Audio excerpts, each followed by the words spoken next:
السلام عليكم ورحمة الله تعالى وبركاته. نحمده ونصلي على رسوله الكريم. أما بعد، فقد قال الله تعالى في كلامه القديم والفرقان المجيد: أعوذ بالله من الشيطان الرجيم. بسم الله الرحمن الرحيم. قل اللهم مالك الملك تؤتي الملك من تشاء وتنزع الملك ممن تشاء وتعز من تشاء وتذل من تشاء بيدك الخير إنك على كل شيء قدير. قال النبي صلى الله عليه وسلم: بلغوا عني ولو آية، أو كما قال عليه الصلاة والسلام. الصلاة والسلام عليك يا سيدي يا رسول الله، خذ بيدي قلت حيلتي அதிரிக்கினி யா ரசூலல்லாஹி ஸல்லல்லாஹு அலைஹி வஸல்லம். புகழ் அனைத்தும் அல்லாஹ் ஒருவருக்கே உரித்தாகட்டுமாக. ஸலவாத்தும் ஸலாமும் நபிகள் நாயகம் ஸல்லல்லாஹு அலைஹி வஸல்லம் அவர்கள் மீதும், அவர்களின் குடும்பத்தார்கள், உற்றார் உறவினர்கள், தோழர்கள், சுஹதாக்கள், சாலிஹீன்கள், அவுலியாக்கள் மற்றும் இங்கு குழுமிருக்கக்கூடிய நம் அனைவரின் மீதும் உண்டாகட்டுமாக. உலகத்திலே வாழும் காலம் முழுக்க நல்ல காரியங்களை நிறைவாக செய்து அதனுடைய நற்கூலியை ஈரோகத்திலே நிறைவாக பெற்று வாழக்கூடிய உயர்ந்த கூட்டத்திலே அல்லாஹ் நம்மையும் நம்முடைய சந்ததிகளையும் அல்லாஹ் ஆக்கி அருள் புரிவானாக. தீமையான காரியங்களை விட்டு விலகி நம்மை சார்ந்தவர்களையும் விலக்கி அதன் மூலமாக மறுமையினுடைய இம்மையினுடைய எல்லா இழிவுகளை விட்டும் பாதுகாக்க பெற்றவர்களாக அல்லாஹ் நம்மையும் நம்முடைய சந்ததிகளையும் அல்லாஹ் வாழச் செய்தல்வானாக. கண்ணியமிக்கவர்களே, நபிகள் நாயகம் ஸல்லல்லாஹு அலைஹி வஸல்லம் அவர்கள் மக்கா நகருக்கு வருகின்றார்கள். மதீனாவிற்கு சென்று அவர்கள் மக்காவிற்கு வருகின்றார்கள். மக்காவிற்கு வந்த நபிகள் நாயகம் ஸல்லல்லாஹு அலைஹி வஸல்லம் அவர்கள் மக்காவினுடைய கஅபாவினுடைய சாவி வைத்திருக்கக்கூடிய பொறுப்பாளர் உஸ்மான் இப்னு மல்ஊன் ரலியல்லாஹு தஆலா அன்ஹு அவர்களை அழைக்கின்றார்கள். கேட்கின்றார்கள்: உஸ்மான் இப்னு மல்ஊனே, இந்த காபாவினுடைய சாவி எனக்கு தாருங்கள். 2 ரக்காத்தை காபாவிற்குள்ளாக தொழுவதற்கான அனுமதியை தாருங்கள், தொழுதுவிட்டு வருகின்றேன் என்பதாக கேட்கும் நேரத்திலே உஸ்மான் இப்னு மல்ஊன் அவர்கள் மறுத்து விடுகின்றார்கள். சாவியெல்லாம் தர முடியாது, சாவியை தரும் அளவுக்குள்ள ஒரு மனிதர் நீங்கள் கிடையாது என்பதாக அவர் ஒரு மாறாக பேசுகின்றார். நபிகள் நாயகம் ஸல்லல்லாஹு அலைஹி வஸல்லம் அவர்கள் அந்த நேரத்திலே கோபப்படவில்லை, பொறுமையோடு அமருகின்றார்கள். அந்த உஸ்மான் இப்னு மல்ஊன் அவர்களை பார்த்து மீண்டும் சொல்கின்றார்கள்: ஒரு காலம் வரும், அந்த காலத்திலே இந்த கஅபாவினுடைய சாவி என்னுடைய கரத்திலே வரும். அந்த நேரத்திலே அந்த சாவி உங்களுடைய கரத்திற்கு வர வேண்டுமானால், அந்த சாவியை நீங்கள் பெற வேண்டுமானால் எனக்கு அனுமதி தாருங்கள் என்பதாக நபிகள் நாயகம் ஸல்லல்லாஹு அலைஹி வஸல்லம் அவர்கள் சற்று தன்னுடைய அதட்டலான தோரணை இல்லாமல் அன்பான பணிவான குரலோடு இந்த வார்த்தையை சொல்லுகின்றார்கள். ஒரு காலம் வரும், அந்த காலத்தை நீங்களும் பயன்படுத்த வேண்டிய சூழ்நிலை ஏற்படும் என்பதாக சொல்லி கேட்கும் நேரத்திலே அந்த உஸ்மான் இப்னு மல்ஊன் அவர்கள் ஏளனமாக பார்க்கின்றார். நபிகள் நாயகம் ஸல்லல்லாஹு அலைஹி வஸல்லம் ஒரு விதமாக பார்த்துவிட்டு சொல்கின்றார்: ஒரு காலம் வருமாம், அந்த காலத்திலே இவருடைய கையிலே சாவி வருமாம், அந்த சாவியை நான் பெற வேண்டுமாம், அது நடக்கக்கூடிய காரியமா என்பதாக சொல்லிவிட்டு அந்த காலம் வந்தால் பார்த்து கொள்ளலாம் என்பதாக உதாசீனமாக பேசிவிடுகின்றார். ஆனால் காலங்களை அல்லாஹ் ஒருபோது வைப்பது கிடையாது. ஒரு சில காலங்கள் மாறி மாறி வந்து கொண்டுதான் இருக்கும் என்பதை திருமறை பல இடங்களிலே சொல்லி காண்பிக்கின்றது. அதே போன்று நபிகள் நாயகம் ஸல்லல்லாஹு அலைஹி வஸல்லம் அவர்கள் மக்காவை வெற்றி கொள்கின்றார்கள். மக்காவினுடைய மன்னராக கஅபாவிற்குள்ளாக வருகின்றார்கள். அப்படி வலம் வரக்கூடிய நபிகள் நாயகம் ஸல்லல்லாஹு அலைஹி வஸல்லம் அவர்கள் உயர்தரமான கஸ்வா என்று சொல்லக்கூடிய ஒட்டகையிலே அமர்ந்திருக்கின்றார்கள். அப்படி அமர்ந்த நபிகள் நாயகம் ஸல்லல்லாஹு அலைஹி வஸல்லம் அவர்கள் பெருமையோடு அமரவில்லை, மிக பணிவோடு அமர்ந்தார்கள். அவருடைய முகம் மிக தாழ்ந்த நிலையிலே, அப்படி சஜிதா செய்த நிலைமை, அதே போன்ற தோரணையிலே நபிகள் நாயகம் ஸல்லல்லாஹு அலைஹி வஸல்லம் அவர்கள் மக்காவிற்குள்ளாக நுழையும் நேரத்திலே பணிவோடு நுழைந்தார்கள். அப்படி நுழையும் நேரத்திலே ஒவ்வொரு மக்களை பார்த்தும் பலவிதமான செய்திகளை சொன்னார்கள். தோழர்களே, யாரெல்லாம் இன்றைய தினத்திலே நான் பழி வாங்குவேன் என்பதாக நினைத்துக் கொண்டிருந்தீர்களோ அவர்களை நான் பழி வாங்க மாட்டேன். இன்னென்ன வீட்டிற்குள்ளாக சென்று நீங்கள் அடைக்கலம் தேடிக்கொள்ளுங்கள். இன்னென்ன வீட்டிலே நீங்கள் நுழைந்து விட்டால் உங்களுக்கு பாவ மன்னிப்பு இருக்கின்றது, உங்களுக்கு எந்த தண்டனையும் கிடையாது என்பதாக நபிகள் நாயகம் ஸல்லல்லாஹு அலைஹி அவர்கள் அந்த ஊரை சார்ந்திருக்கக்கூடிய மக்கத்து குறைஷிகளுக்கு அபயம் அளிக்கின்றார்கள். அப்படி அபயம் அளிக்கும் நேரத்திலே யாரெல்லாம் குறிப்பிட்ட வீட்டுக்குள்ளாக சென்று தங்கினார்களோ அத்தனை மக்களுக்கும் நபிகள் நாயகம் ஸல்லல்லாஹு அலைஹி அவர்கள் பாவ மன்னிப்பை வழங்கினார்கள். யாருக்கும் எந்த தண்டனையும் வழங்கவில்லை. இப்படி நடக்கக்கூடிய அந்த நேரத்திலே உஸ்மான் இப்னு மல்ஊன் எங்கே என்பதாக நபிகள் நாயகம் ஸல்லல்லாஹு அலைஹி அவர்கள் கேட்கின்றார்கள். அவர்கள் வீட்டிலே இருக்கின்றார்கள் என்பதாக சொல்ல அவரை அழைத்து வாருங்கள் என்பதாக நபிகள் நாயகம் ஸல்லல்லாஹு அலைஹி அவர்கள் ஆள் அனுப்புகின்றார்கள். அனுப்பி வரக்கூடிய நேரத்திலே அந்த உஸ்மான் இப்னு மல்ஊன் பயந்த நிலையிலே வருகின்றார். அன்றொரு நாள் நபிகள் நாயகம் ஸல்லல்லாஹு அலைஹி அவர்கள் எச்சரித்தார்களே, நாம் ஏளனமாக பார்த்தோமே, உதாசீனமாக பேசினோமே, இன்றைய தினத்திலே நம்முடைய கரத்திலே சாவி இருக்கின்றது, நபிகள் நாயகம் ஸல்லல்லாஹு அலைஹி வஸல்லம் கரத்திலே பதவி இருக்கின்றது, மன்னராக வந்திருக்கின்றார்கள், நம்மை என்ன வேண்டுமானாலும் செய்யலாம் என்பதாக பயந்த நிலையிலே வருகின்றார். நபிகள் நாயகம் ஸல்லல்லாஹு அலைஹி அவர்கள் அந்த சாவியை, கஅபாவினுடைய முபாரக்கான சாவியை தங்களுடைய கரத்திலே வாங்குகின்றார்கள்.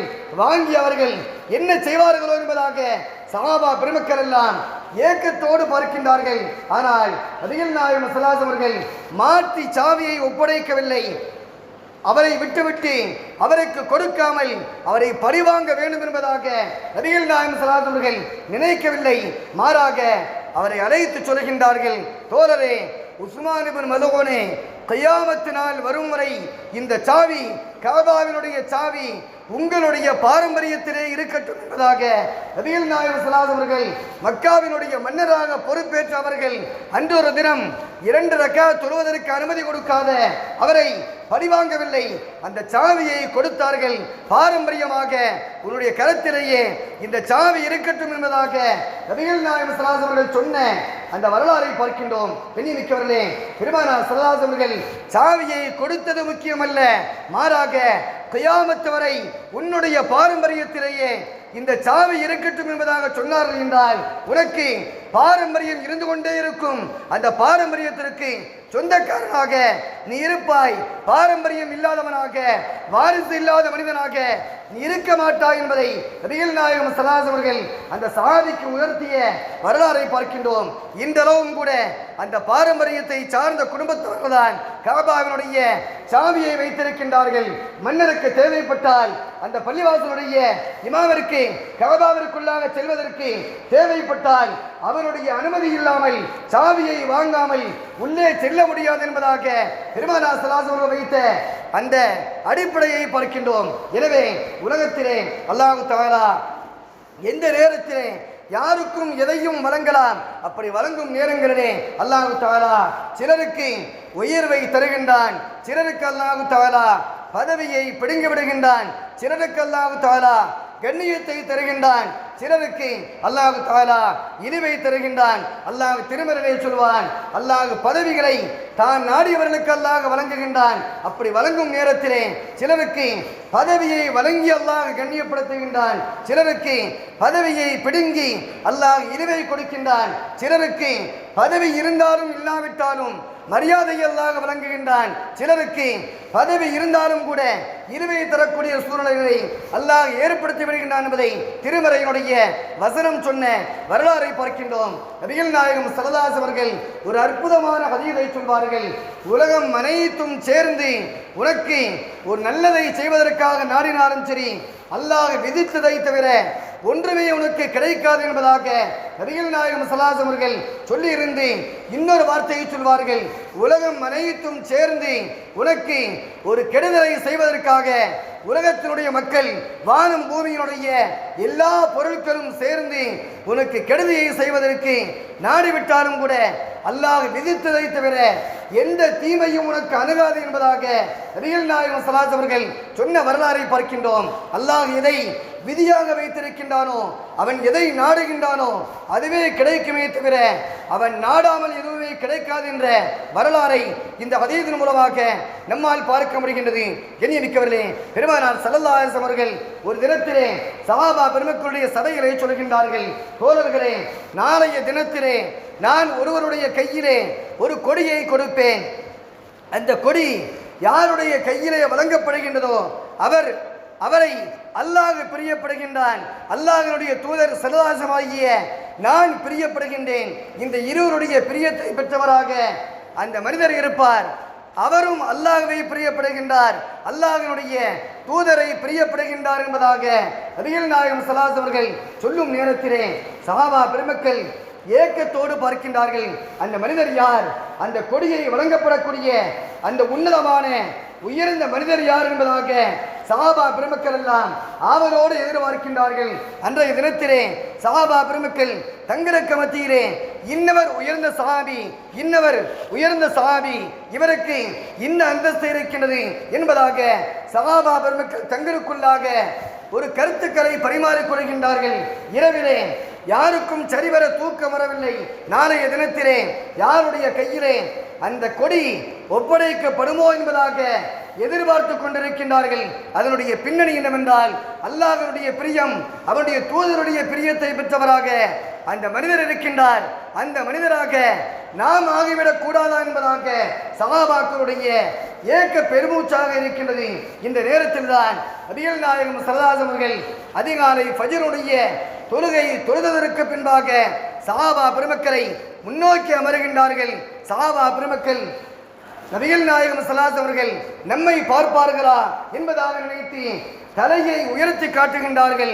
தங்களை உயரமானவர்களாக தோற்றத்தை காட்டுகின்றார்கள். நபிகள் நாயகம் ஸல்லல்லாஹு அலைஹி அவர்கள் ஒவ்வொரு சஹாபியாக பார்க்கின்றார்கள். ஒவ்வொரு சஹாபியும் நமக்கு அந்த கொடி கிடைக்காதா, நமக்கு அந்த கொடி கிடைக்காதா என்பதாக ஏங்கிக் கொண்டிருக்கக்கூடிய அந்த நேரத்திலே நபிகள் நாயகம் ஸல்லல்லாஹு அலைஹி அவர்கள் அமைதியாக உற்று நோக்கி பார்க்கின்றார்கள். இவர்கள் தேடக்கூடிய மனிதரை காணவில்லை.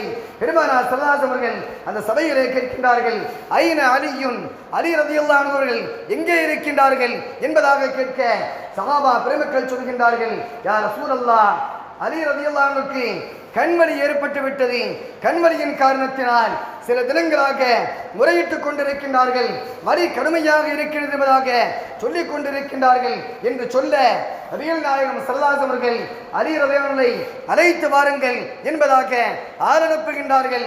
சஹாபா பெருமக்கள் அழைத்து வரக்கூடிய நேரத்திலே அலி ரலியல்லாஹு அன்ஹு கண்கள் எல்லாம் சிவந்த நிலையிலே மிக கடுமையான முறையிலே பாதிக்கப்பட்டவர்களாக கண்வழியாக இருக்கின்றார்கள். நபிகள் நாயகம் ஸல்லல்லாஹு அலைஹி அவர்கள் அந்த சஹாபியை தனக்கு அருகிலே அமைத்து அமரச் சொல்லி பெருமானார் ஸல்லல்லாஹு அலைஹி அவர்கள் அவருடைய முபாரக்கான உமிழ் நீரை துப்பி அந்த கண்ணிலே தடவுகின்றார்கள். ஹதீஸிலே வருகின்றது, வலி இருந்ததற்கான அடையாளம் இல்லாத அளவுக்கு கண் மாறிவிட்ட, கண்ணுடைய நிறமெல்லாம் மாறிவிட்ட வரலாறை பார்க்கின்றோம். காரணம், நபிகள் நாயகம் ஸல்லல்லாஹு அலைஹி வஸல்லம் முபாரக்கான உமிழ் நீருக்கு அல்லாஹ் தஆலா மிகப்பெரிய ஆற்றலை வைத்திருக்கின்றான். சிவாவை தரக்கூடிய வல்லமையை அல்லாஹ் வைத்திருக்கின்றான். எச்சில் மட்டுமல்ல, பெருமானார் ஸல்லல்லாஹு அலைஹி வஸல்லம் உடம்பினுடைய ஒவ்வொரு வெளியேறக்கூடிய கழிவுகளும் நம்முடைய பார்வையிலே வேண்டுமானால் கழிவாக தென்படலாம். ஆனால் ஒவ்வொரு கழிவுகளுமே மிகப்பெரிய பாக்கியத்தை பெற்றதாக, பரக்கத்து பெற்றதாக அல்லாஹ் அமைத்து வைத்திருக்கின்றான். எனவேதான் பெருமானார் ஸல்லல்லாஹு அலைஹி அவர்கள் தங்களுடைய முபாரக்கான உமிழ் நீரை உமிழ்ந்து அதை தடவுகின்றார்கள். கண்வலி நீங்க விடுகின்றது. கண்வலி இருந்ததற்கான அடையாளமே இல்லாத வண்ணமாக மாறிவிட்டதை ஹதீஸிலே அறிவிக்கக்கூடிய செய்திகளை பார்க்கின்றோம். நபிகள் நாயகம் ஸல்லல்லாஹு அலைஹி அவர்கள் கொடியை கையிலே கொடுக்கின்றார்கள். கொடுக்கும் நேரத்திலே கொடியை வாங்கிய அலி ரலியல்லாஹு அன்ஹு கேட்கின்றார்கள், யா ரசூலல்லாஹ், நான் என்ன செய்ய வேண்டும் என்பதாக கேட்க நபிகள் நாயகம் ஸல்லல்லாஹு அலைஹி அவர்கள் சொல்லுகின்றார்கள், தோழரே, நீங்கள் ஹைபர் என்று சொல்லக்கூடிய அந்த இடத்திற்கு செல்லுங்கள். அந்த கனவாய் இருக்கும் இடத்திலே தாங்கள் செல்லுங்கள். சென்று அந்த மக்களுக்கு மத்தியிலே மார்க்கத்தினுடைய செய்திகளை எத்தி வையுங்கள். அந்த ஹைபர் களத்தை சார்ந்திருக்கக்கூடிய, ஹைபர் என்று சொல்லக்கூடிய அந்த கனவாயை சார்ந்திருக்கக்கூடிய மக்கள் எல்லாம் இஸ்லாமிய மார்க்கத்திற்கு மிகப்பெரிய விரோதிகளாக, இஸ்லாத்தை பகைமையான ஒன்றாக நினைத்து கொண்டிருக்கின்றார்கள். அந்த மக்களுக்கு நன்மையான செய்திகளை எத்தி வையுங்கள். அந்த மக்கள் ஏற்றுக்கொண்டால் உங்கள் மூலமாக ஒரே ஒரு மனிதர் இஸ்லாத்திற்கு வந்துவிட்டால், நன்மையான காரியத்தை செய்துவிட்டால், சிகப்பு ஒட்டகத்தை தான தர்மமாக செய்வதை விட மிகப்பெரிய நன்மைகளை அல்லாஹ் உங்களுக்கு வழங்குவார் என்பதாக நபிகள் நாயகம் ஸல்லல்லாஹு அலைஹி அவர்கள் சொல்லி அனுப்புகின்றார்கள். அதே போன்றுதான் அந்த ஊருக்கு ஹஜ்ரத் அலி ரலியல்லாஹு அன்ஹு அவருடைய தலைமையிலே மிகப்பெரிய ஒரு படை செல்கின்றது. அந்த ஊரை சார்ந்த மக்களிடத்திலே மார்க்க விஷயத்தை அலி ரலியல்லாஹு அன்ஹு எடுத்து சொல்லுகின்றார்கள். இதை கேட்ட மக்கள் பலர் திரும்பி வந்தார்கள். அப்படி திரும்பி வராத நேரத்திலே மக்கள் வரவில்லை என்றால் அவருக்கு எதிராக போர் தொடங்குங்கள் என்பதாக நபிகள் நாயகம் ஸல்லல்லாஹு அலைஹி வஸல்லம் அவர்கள் சொல்லி அனுப்பினார்கள். அதே போன்றுதான் பல மக்கள் திரும்பி வந்த வரலாறை பார்க்கின்றோம். திருந்தாத மக்களோடு போர் தொடுத்த அந்த வரலாறையும், ஹைபர் அந்த கணவாயினுடைய அந்த அரண்மனையினுடைய அந்த கோட்டை என்பது மிக பிரம்மாண்டமான ஒன்றாக அந்த கதவுகள் அமைய பெற்றிருந்தது. அந்த கதவை அலி ரலியல்லாஹு அன்ஹு தன்னுடைய ஒரே கையினால் தூக்கிய வரலாறை பார்க்கின்றோம். அந்த கதவை தூக்க வேண்டுமானால் பல நபர்கள் ஒன்று சேர்ந்து பல சிரமத்திற்கு பின்பாக தூக்க வேண்டிய கடுமையான கடம் உள்ள ஒரு கதவாக அந்த கதவு இருந்தது. ஆனால் அலி ரலியல்லாஹு அன்ஹுடைய அந்த பவர், அல்லாஹ் கொடுத்த அந்த சக்தி என்பது மிகப்பெரிய ஆற்றல் பெற்றதாக அல்லாஹ் அமைத்து வைத்திருந்தான். எனவேதான் அந்த ஒரே கையிலே அந்த கதவை தூக்கிய அந்த வரலாறை பார்க்கின்றோம். அலி ரலியல்லாஹு அன்ஹு பத்ர் களத்திலே கலந்து கொண்டவர்கள். அல்லாஹ் சொன்னார், பத்ர் களத்திலே யாரெல்லாம் கலந்து கொண்டார்களோ அந்த சஹாபா பெருமக்களை பார்த்து அல்லாஹ் சொன்ன சுப செய்தி, ஏமலு மா ஷிஅதும், நீங்கள் என்ன வேண்டுமானாலும் செய்து கொள்ளுங்கள் என்பதாக அல்லாஹ் சொன்னான். எதை செய்தாலும் அல்லாஹ் உங்களை மன்னித்து விடுவான் என்பதாக சொன்ன அந்த பாக்கியத்தை பெற்றவர்களே அலி ரலியல்லாஹு அன்ஹு ஒருவராக இருக்கின்றார்கள். அதே போன்றுதான் நபிகள் நாயகம் ஸல்லல்லாஹு அலைஹி வஸல்லம் அவர்கள் பைஅத்துர் ரிதுவான் சொல்லக்கூடிய ஒரு மரத்திற்கு அடியிலே அமர்ந்து சஹாபா பெருமக்களோடு ஒப்பந்தம் செய்கின்றார்கள். இஸ்லாமிய மார்க்கத்தை தழுவியதற்கான அங்கீகாரத்தை வழங்குகின்றார்கள். அப்படி வழங்கும் நேரத்திலே அலி ரலியல்லாஹு அன்ஹு அந்த களத்திலே இல்லை, அந்த நேரடியிலே அந்த இடத்திலே இல்லாத நிலை ஏற்படுகின்றது. காரணம், அன்னை ஃபாத்திமா ரலியல்லாஹு தஆலா அன்ஹா அவர்கள் நோய்வாய்ப்பட்டு இருக்கின்றார்கள். பெருமானார் ஸல்லல்லாஹு அலைஹி வஸல்லம் அவர்கள் தங்களுடைய மருமகனை வீட்டிற்கு செல்லுங்கள், என்னுடைய மகளை கவனித்துக் கொள்ளுங்கள் என்பதாக அனுப்பி வைக்கின்றார்கள். ஆனால் முக்கியமான உடன்படிக்கை இருந்ததன் காரணத்தினால் பெருமானார் ஸல்லல்லாஹு அலைஹி வஸல்லம் அவர்கள் தங்களுடைய முபாரக்கான ஒரு கரத்திலே இன்னொரு கரத்தை வைத்து உடன்படிக்கை செய்கின்றார்கள். இது அலியினுடைய கை, இது என்னுடைய கை, அலிக்கு பதிலாக நான் பையத் செய்கின்றேன் என்பதாக சொன்ன வரலாறை பார்க்கின்றோம். அப்படிப்பட்ட மிகப்பெரிய பாக்கியத்திற்குரிய ஒரு நபராக அலி ரலியல்லாஹு அன்ஹு இருந்ததன் காரணத்தினால் அல்லாஹ் தஆலா அந்த போர்க்களத்திலே மிகப்பெரிய வெற்றியை கொடுத்த வரலாறை பார்க்கின்றோம். அலி ரலியல்லாஹு அன்ஹு குர்ஆனுடைய வசனங்களிலே ஒரு வசனம் இருக்கின்றது, நபியை யார் சந்திக்க வேண்டுமானாலும் அன்பளிப்பை கொடுத்து விட்டுதான் சந்திக்க வேண்டும் என்பது திருமறையினுடைய ஒரு வசனத்தினுடைய தொடர். அப்படி இறங்கிய நேரத்திலே சஹாபா பெருமக்களே, ஏழ்மையான சஹாபா பெருமக்கள் கவலைப்படுகின்றார்கள். நபியை பார்க்கும் நேரத்திலெல்லாம் அன்பளிப்பை கொடுத்துவிட்டு பேச வேண்டுமானால் எப்படி பேசுவது என்பதாக வருத்தப்படக்கூடிய நேரத்திலே இந்த வசனம் இறங்கிய உடனடியாக அலி ரலியல்லாஹு அன்ஹு உடனடியாக ஒரு ஹதியாவை கொண்டு செல்கின்றார்கள். நபிகள் நாயகம் ஸல்லல்லாஹு அலைஹி வஸல்லம் சமூகத்திற்கு அந்த அன்பளிப்பை வழங்கிவிட்டு, யா ரசூலல்லாஹ், திருமறை வசனம் சொல்லுகின்றது, எனவே அன்பளிப்பை தந்து உங்களை சந்திக்கின்றேன் என்பதாக சொல்லும் நேரத்திலே அந்த இறைமறை வசனம் அத்தோடு அல்லாஹ்வால் மாற்றப்படுகின்றது. காரணம், நிறைய சஹாபா பெருமக்கள் ஏழ்மையிலே வாழுகின்றார்கள். அந்த சஹாபா பெருமக்கள் எப்படி அன்பளிப்பை கொடுத்து சந்திப்பது என்பதாக அல்லாஹ் அந்த வசனத்தை உடனடியாக மாற்றிவிட்ட வரலாறை பார்க்கின்றோம். இந்த வசனத்தை அமல் செய்த ஒரே நபர் என்றால் ஹஸரத் அலி ரலியல்லாஹு அன்ஹு மட்டுமே என்பதை திருமறையினுடைய வரலாறுகளிலே பார்க்கின்றோம். எனவே உலகத்திலே அல்லாஹ் சிலருக்கு பதவிகளை தருகின்றான், அந்தஸ்துகளை தருகின்றான். அப்படி தரும் நேரங்களிலே அதன் மூலமாக நிறைய நெருக்காரியங்களை சமுதாயத்திற்கு செய்ய வேண்டும் என்பதையே அல்லாஹ் திருமறை மூலமாக சொல்லித் தந்த அந்த வரலாறுகளை பார்க்கின்றோம். கடந்த காலங்களிலே பொறுப்புகளில் இருக்கக்கூடிய மனிதர்களும் நற்சேவை செய்தவர்களே, அதன் காரணத்தினால் அவர்களுக்கு செய்த சேவைகளிலே ஒரு குறையும் கிடையாது. அல்லாஹ் தஆலா செய்த சேவைகளை அல்லாஹ் அங்கீகரித்துக் கொள்கின்றான். யார் நிகழும் காலங்களிலே பொறுப்புகளை பெற்றிருக்கின்றார்களோ அவர்கள் நிறைய சேவைகளை நற்காரியங்களை இறைவனுக்காக, இறைவனுடைய தூதருக்காக, இறை நேசத்திற்காக வேண்டி செய்யக்கூடிய நற்பண்புகளை பெற்றவர்களாக அல்லாஹ் ஆக்கி அருள் புரிவானாக. வாழும் காலங்களிலே அல்லாஹ் தஆலா எந்த நல்ல உயர்வுகளை நமக்கு தருகின்றானோ அந்த உயர்வுகளை நற்காரியங்களை செய்வதற்கு பயன்படுத்தக்கூடிய சீதேவிகளாக அல்லாஹ் நம்மை ஆக்கி அருள் புரிவானாக. நமக்கு ஏற்படக்கூடிய எல்லா துன்பங்களை விட்டும் அல்லாஹ் பாதுகாத்து நிம்மதியான வாழ்க்கையை இறுதி வரை அல்லாஹ் தந்தல் புரிவானாக. வாஹிர் தஅவானா அல்ஹம்துலில்லாஹி ரப்பில் ஆலமீன். அஸ்ஸலாமு அலைக்கும் வரஹ்மத்துல்லாஹி வபரகாத்துஹு.